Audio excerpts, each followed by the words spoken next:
Assalamualaikum warahmatullahi wabarakatuh.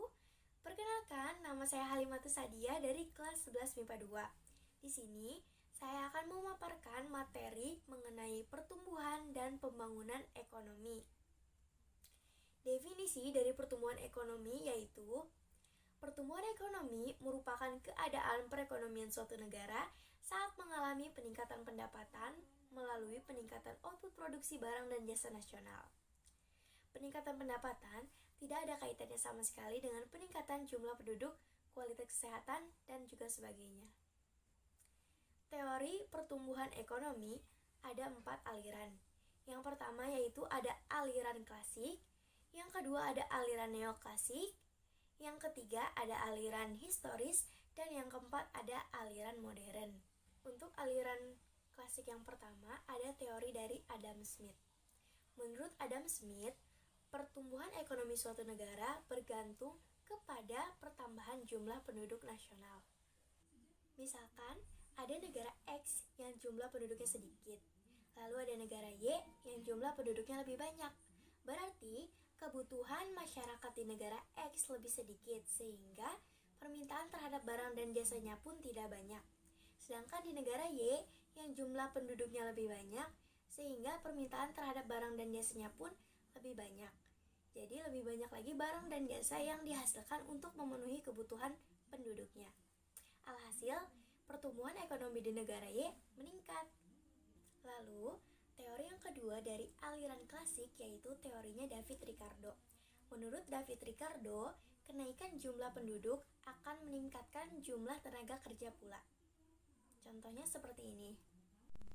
Misalkan, di negara A jumlah penduduknya lebih banyak dibandingkan dengan negara B, sehingga akan lebih mudah mencari tenaga kerja di negara A, maka upah tenaga kerjanya pun akan rendah.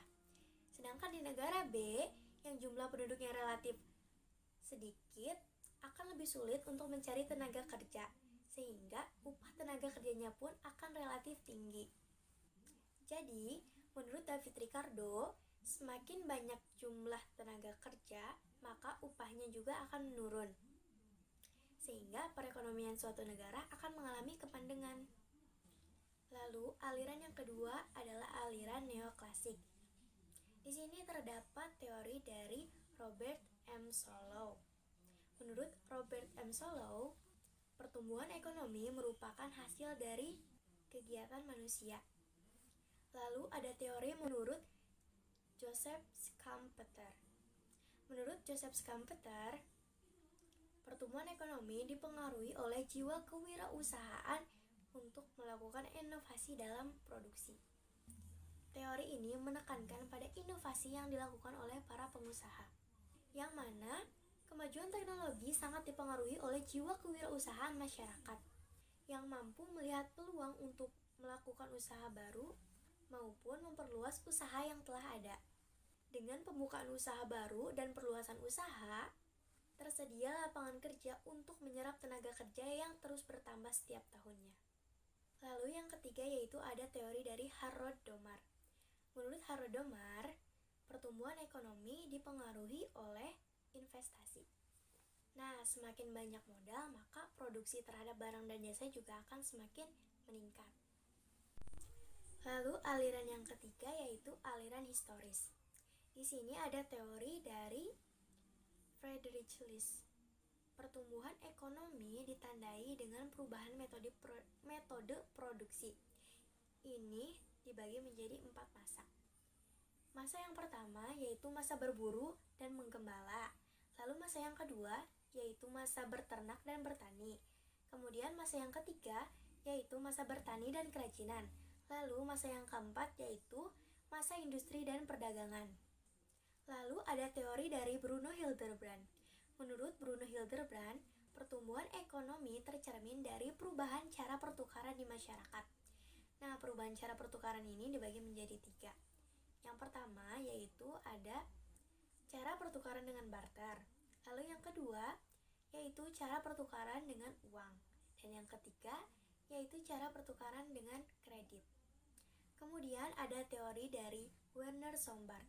Menurut Werner, Pertumbuhan ekonomi terjadi karena masyarakat memiliki susunan organisasi dan ideologi dalam masyarakat. Menurut Werner, ada 3 zaman, yaitu yang pertama ada zaman perekonomian tertutup. Pada masa ini, masyarakat masih terbatas dalam memproduksi barang dan dilakukan untuk diri sendiri. Lalu, zaman yang kedua yaitu zaman kerajinan dan pertumbuhan, yaitu sudah ada pembagian kerja dalam masyarakat.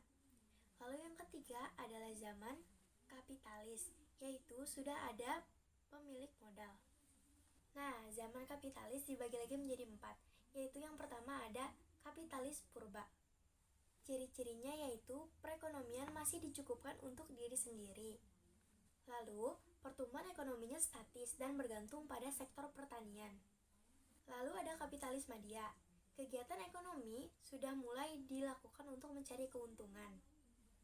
Lalu pertumbuhan ekonominya dinamis. Setelah itu, ada kapitalis raya. Ciri-cirinya adalah adanya kaum kapitalis yang menguasai faktor produksi. Lalu, faktor produksi menggunakan mesin modern. Kemudian, timbul eksploitasi pekerja oleh majikan. Lalu yang terakhir ada kapitalis akhir. Ciri-cirinya yaitu mementingkan kesejahteraan bersama. Pemerintah mulai ikut campur dalam kegiatan ekonomi. Dan hilangnya majikan besar yang menguasai faktor produksi. Perkenalkan, nama saya Kayla Cesta Antonia dari kelas 11 MIPA 2. Aliran modern oleh Walt Whitman Prostow. 1. Masyarakat tradisional.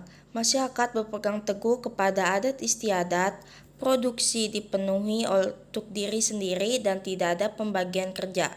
2. Pralepas landas. Menerapkan teknologi dalam proses produksi dan masyarakat terbuka akan inovasi. 3. Lepas landas. Investasi efektif dan tabungan meningkat disertai dengan peningkatan kuantitas produksi. 4. Dorongan menuju kematangan perekonomian tumbuh teratur dengan pertambahan lapangan usaha. Investasi efektif dan tabungan semakin meningkat. Output produksi melebihi jumlah penduduk. 5. Konsumsi tinggi, pendapatan per kapita tinggi yang melampaui kebutuhan dasar sehingga membuat masyarakat konsumtif dan muncul hedonisme. Aliran modern juga merupakan aliran pemikiran ekonomi yang tingkatannya sudah lebih kompleks. Aliran pemikiran ini hadir karena perkembangan zaman dan teknologi.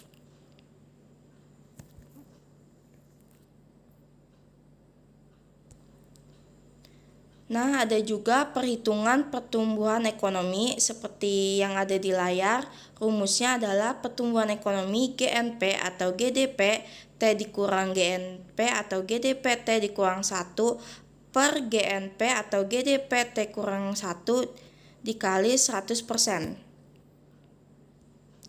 Nah, selanjutnya adalah pembangunan ekonomi. Pembangunan ekonomi merupakan proses kenaikan output nasional yang ditandai dengan kenaikan pendapatan per kapita dengan memperhatikan berbagai faktor seperti perubahan struktur perekonomian, pertambahan penduduk, kesehatan masyarakat, kualitas pendidikan, dan sebagainya.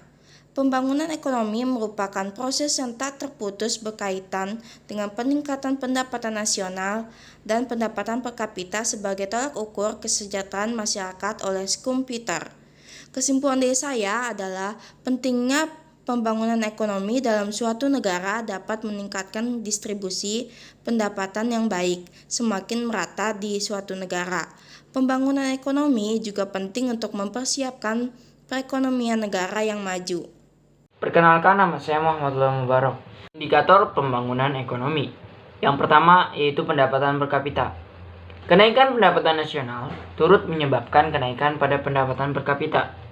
Yang kedua, indeks kualitas hidup. Menggambarkan tingkat kesehatan masyarakat yang diukur dengan angka harapan hidup, angka kelahiran bayi, dan angka kematian bayi. Yang ketiga, struktur ekonomi. Berubahnya struktur perekonomian dari agraris menjadi industri.